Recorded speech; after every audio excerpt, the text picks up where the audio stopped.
Okay, so I wanted to talk to you a little bit about creatine.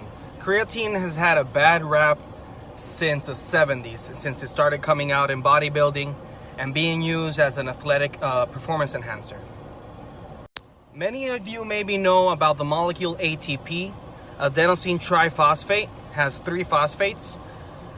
Basically, when you supplement yourself with creatine, you're supplementing yourself with extra phosphate reserves.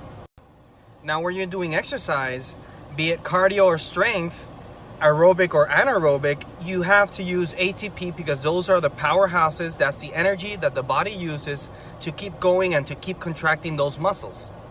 So what's the problem? Many people go to the gym or they do strength exercises where basically you're not using your aerobic capacity and you're going into an anaerobic or non-oxygen metabolism. Now, in aerobic metabolism of glycogen, for instance, you're going to create 32 ATPs for your body to consume.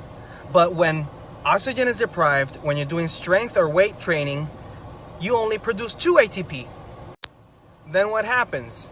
You start getting tired beforehand if you don't have these creatine reserves. Creatine is naturally found in the muscle, and it's the most abundant reserve of phosphate. Why is that important? For every contraction, basically, you need ATP to contract those muscles. I'll explain later with a nice image that I'm gonna post in my bio. But for now, basically, for every ATP, you create ADP. So that adenosine triphosphate that had 3 phosphates now only has 2 after contraction. So what happens? Creatine comes with a creatine phosphate bond and then adds another phosphate. So you have more ATP and loss of ATP with contraction and more. So you have ATP, you contract muscle. ADP, adenosine diphosphate. Then creatine comes in, creates another ATP. And then you contract, and creatine comes in, and then creates another ATP. That keeps you going. In other words, you're going to be able to do more, lift more, do more cardio, keep going and pushing yourself because you have the right supplementation. Creatine has had a bad rap because Creatine Monohydrate was the first one that was used as a supplement aid in bodybuilding. The thing is with Creatine Monohydrate, it's not as soluble, and what occurs is that it retains water. That's why people commonly say, oh, creatine retains water, I'm not going to. But science has improved greatly on the creatine supplements, and they have created creatine hydrochloride, which is 40 times more potent than creatine monohydrate because it's better absorbed. This increased absorption rate basically means that you're not going to retain the same amount of fluids, and secondly, you don't have to do any creatine loading as you usually have to do a week to 10 days on creatine monohydrate.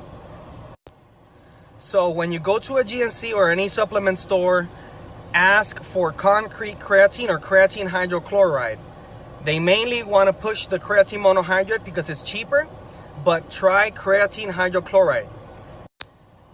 With creatine hydrochloride, you'll have more endurance, you'll have better recovery, and most importantly, you'll have less lactic acid buildup. The sore muscle feeling the day after or 2 days after doing those strenuous workouts. Remember, in anaerobic exercise, you're creating a lot of lactic acid because you're out of oxygen, or you're doing a strength exercise, which is low oxygen derived. So if you supplement yourself with creatine, you'll hurt less. I personally take creatine as a pre-workout, so before I do my workouts, I take some creatine, at least 2 grams of creatine hydrochloride, and immediately post-workout, I take creatine as well. So if you want to hurt less, you want to endure more, you want to have more power, more strength, recover better, take your creatine daily, pre and post-workout. Believe me, it'll work. Keep it simple. I personally trust Jim Stoppani supplements. So in any GNC or bodybuilding.com or in many other supplement stores online, you can get the post-workout from Jim Stoppani.